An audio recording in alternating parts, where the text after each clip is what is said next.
Faisal murka, peringatkan Dodi Sudrajat untuk menjaga ucapannya. Polemik perseteruan Haji Faisal dengan Dodi Sudrajat masih terus memanas.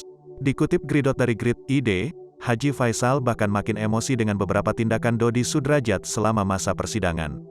Diketahui Haji Faisal murka saat aib Vanessa Angel dibongkar Dodi Sudrajat di persidangan, minta sang besan batasi ucapan.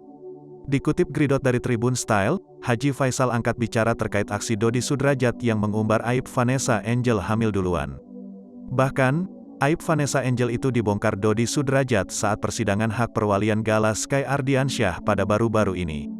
Mertua Vanessa Angel, Haji Faisal pun murka dengan pernyataan besannya tersebut.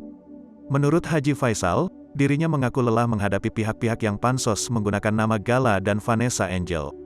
Faisal merasa pernyataan Dodi Sudrajat itu membuat masa depan Gala Sky hancur. Bahwa itu telah menghancurkan masa depan cucu saya, memberi dia beban berat, menghinakan, melecehkan, kata Faisal dikutip dari kanal YouTube Seleb Oncam News pada Jumat, tanggal 11 Maret tahun 2022. Faisal benar-benar kecewa dengan ayah Vanessa Angel yang dinilai tidak pantas melontarkan pernyataan.